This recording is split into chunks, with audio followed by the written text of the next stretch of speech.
Welcome to Anu's food diaries. అందరికీ నమస్కారం. ముందుగా వరాహి నవరాత్రులు ఎప్పుడు జరుపుకుంటారు? వరాహి అమ్మని ఎలా పూజించాలి?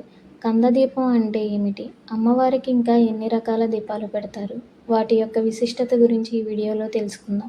వారాహి నవరాత్రులని గుప్త నవరాత్రులు అని కూడా అంటారు. ఈ నవరాత్రులు మనకు ఆషాఢ అమావాస్య శుద్ధ పాడ్యమి రోజు నుంచి మొదలవుతాయి. ఈ అమ్మవారిని మనం రాత్రి సమయంలో ఎక్కువగా పూజిస్తాము. ఈ అమ్మవారికి 9 రకాల దీపాలను వెలిగిస్తారు.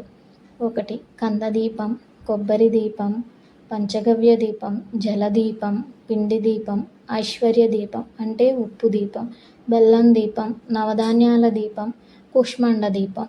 ఇది కూర గుమ్మడికాయతో చేసుకునే దీపం అన్నమాట. కంద దీపం పంచమి రోజున కానీ అష్టమి రోజున కానీ వెలిగించుకుంటే మంచిది.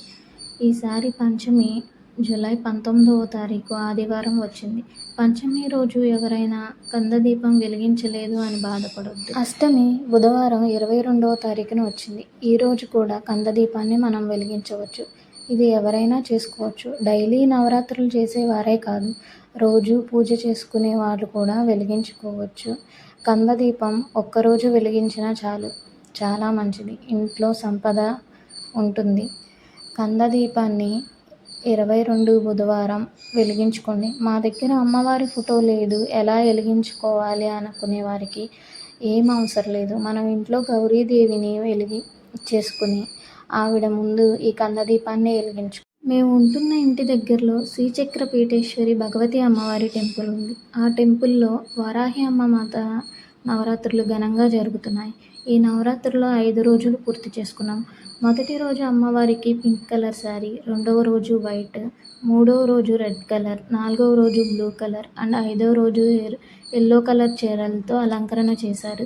ఈ అమ్మవారిని చూసినప్పుడు అలా చూస్తూ ఉండిపోవాలనిపిస్తుంది. అంత బాగా అలంకరణ చేస్తారు. అక్కడ పూజ కూడా అంతే విశిష్టంగా, అంతే గొప్పగా మేళతాళాలతో చేస్తారు. రోజు 100 నుంచి 150 పైగా భక్తులు అమ్మవారిని దర్శించుకోవడానికి వస్తారు. అమ్మవారి దర్శనం అయిన తర్వాత ప్రసాదాలు కూడా ఇస్తారు. అమ్మవారికి మనం భూమిలో పండే దుంపలు నైవేద్యంగా పెడతారు. ఉదాహరణగా బంగాళదుంప, క్యారెట్, ముల్లంగి, చిలకడ దుంప, కర్రపెండలం, వేరుశనగలు, కంద, గుమ్మడికాయ ఇంకా అన్ని రకాల పండ్లతో కూడా మనం అమ్మవారిని పూజించవచ్చు. ఇప్పుడు మనం కంద దీపని ఎలా పెట్టుకోవాలో చూద్దాం.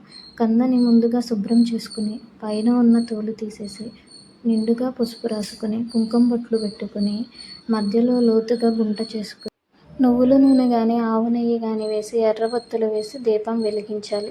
వారాహి అమ్మ ద్వాదశ నామాలతో పూజ చేసుకోవచ్చు. కుంకుమార్చన లేదు అంటే పైన ఇచ్చిన మంత్రం జపిస్తూ చేసుకోవచ్చు. నా వీడియో నచ్చినట్టయితే please like, share and subscribe to my channel.